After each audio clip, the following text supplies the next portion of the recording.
It's a decision that has changed my life. I mean, it's very difficult to explain to people. But I know that Islam has brought me great peace and the ability to endure what I am going through at the moment. په افغاني غیور مین استاد جبرائیل عمر د ورپېښې ناروغۍ له امله له دې دنیا سره خدای پاماني وکړه او ابدي سفر یې پیل کړ.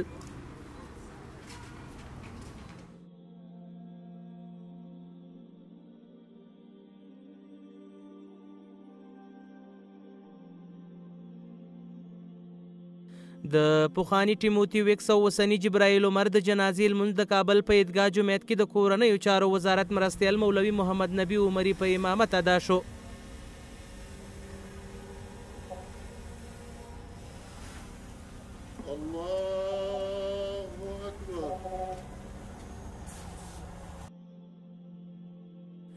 جبرائیل عمر په افغاني غویرو ننګ مین سړی وتلی له افغان خاورې سره له زړه مینه پالله او افغانان د دې خاورینې نړۍ مینهناک خلک یادول.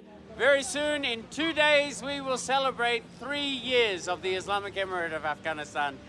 And last time I said celebrate, and I said it just as part of a sentence. But brother, this is my country. These are my people. دا زما هیواد دی او دا زما خلک دي. زه به د ژوند تر پایه پورې دلته پاتې کیږم. زه ډیر زیات خوشحاله یم چې د داسې په زړه پورې او ښو خلکو د لیدو فرصت مې ترلاسه کړ. تاسو پوهیږئ چې دا د الله جل جلاله خاص فضل پر ما باندې چې زه یې ښې لارې ته بوتلم او دغه دی نن له تاسو سره خبرې کوم. تاسو پوهیږئ چې زه دلته ځانګړی ځای لرم. افغانان په ما ډیر ګران خلک دي. دوی زما کورنۍ ده. They are the blackness in my eyes. داسې تصویر چې د نړۍ ته د اسلام په اړه بیا خصوصا د افغانستان د مسلمانانو په اړه یو واضح پیغام ورکاوه او د همیشه د ده دا ژوند او ارمان دا و چې د افغانستان کې پاتې شي، افغانستان ته خدمت وکړي او د افغانستان بچیان وروزي. ما چې څومره تر حده پورې د ده ژوند مطالعه کړی و، دی ما کتلی و، د نه ما خبرې اورېدلې وې. د جبرائیل عمر تر ټولو لوی ارمان دا و چې دی په افغانستان کې همدلته د باقي پاتې ژوند په اسلام کې او بیا په افغانستان کې تیر کړي. ټیموتي ویکس یا جبرائیل عمر په اصل کې د اسټرلیا هیواد و. د جمهوریت پر مهال د کابل په امریکایي پوهنتون کې د استاد په توګه دنده ترسره کوله. دغه اسټرلیایي استاد په 2014 کال کې د اسلامي امارت مجاهدینو د همدې پوهنتون له مخې پورته او شاوخوا 3 کاله یې له ځان سره د یرغمل په توګه وساتلو. که تاسو موږ ونه ژغورئ دوی به موږ ووژني او همدلته به مړه شو. تاسو له موږ سره مرسته وکړئ چې موږ آزاد شو.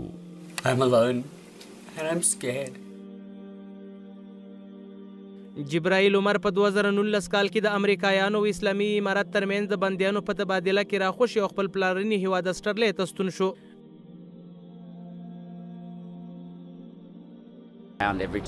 عجیبه خلک وو. له موږ سره یې د ترحم او شفقت چلند کاوه. ځینې بیا بیخي مینهناک خلک وو. له موږ سره به یې ټوکې او ټکالې کولې. ځینې وختونه به موږ داسې فکر کوو چې موږ بندیان نه یو بلکې موږ میلمانه یو. اسیر بودن نزد مجاهدین، از تعامل خوب مجاهدین الحمدلله مستفید شدن. بعد از اینکه آزاد هم شدن برگشتن به افغانستان. کسی بود که به خاطر دین، فامیل، زن، اولاد از همه چیز گذشته بود و الحمدلله کسی بود که خداوند به این نعمت عظیم اسلام او را خداوند مشرف کرده بود. همیشه میگفت بندی شدن ما یکی از کسایی هستیم که بندی شدیم. بندی شدن ما باعث ازی شده که الحمدلله به نعمت عظیم اسلام مشرف شده.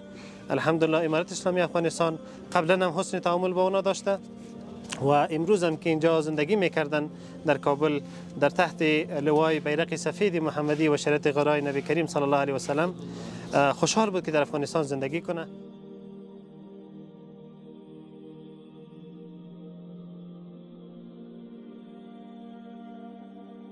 همدې 3 کلن بندي د ژوند لوري ور بدل کړ. له ده سره د یو زنداني نه بلکې د یو میلمه په توګه چلند کېده. د اسلامي امارت مجاهدینو زړه سوانده او له درناوي ډک چلند هغه څه و چې مرحومي په فکر او سوچ کې ډوب کړ او د اسلامي روایاتو او اساساتو بلدتیا یې تاړ شو.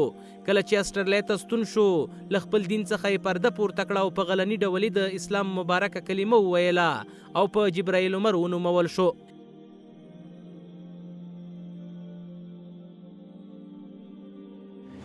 موږ تاسې دغه د اسلام د مشرف کېدو کیسه راواخلو، بیا د هغه علمي ژوند د علمي وړتیا او په افغانستان سره د مینه، نو طبیعي ده چې د افغانستان هغه یو ژوندی تصویر و، داسې تصویر چې د نړۍ ته د اسلام په اړه بیا خصوصا د افغانستان د مسلمانانو په اړه یو واضح پیغام ورکاوه او د همیشه د ده دا ژوند او ارمان دا و چې د افغانستان کې پاتې شي، افغانستان ته خدمت وکړي او د افغانستان بچیان وروزي. د اوس په دې اخر کې هم همدغه تصمیم زه ورسره په رابطه کوم چې دته د هېواد څخه بیرون یو تصمیم نیول شوی چې دی ولیږل شي د علاج لپاره په دې وروستیو هغه کې ورځو کې چې موږ دته واکس سپارلی و ته چې ته به غږ کوي چې کله هم ته اماده شي موږ به تا د سفر ترتیب برابروو.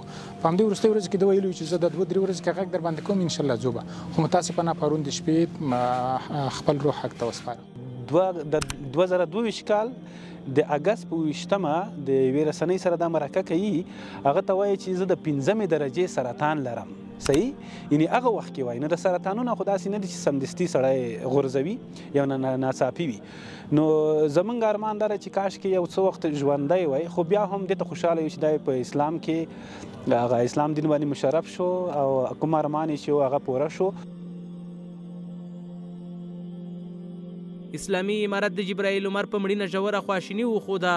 کورنیو چارو وزارت ویلي جبرائیل عمر د سرطان وژونکي ناروغۍ له امله نن چهارشنبه په خپل استوګنځي کې وفات او په کابل کې خاورو ته وسپارل شو.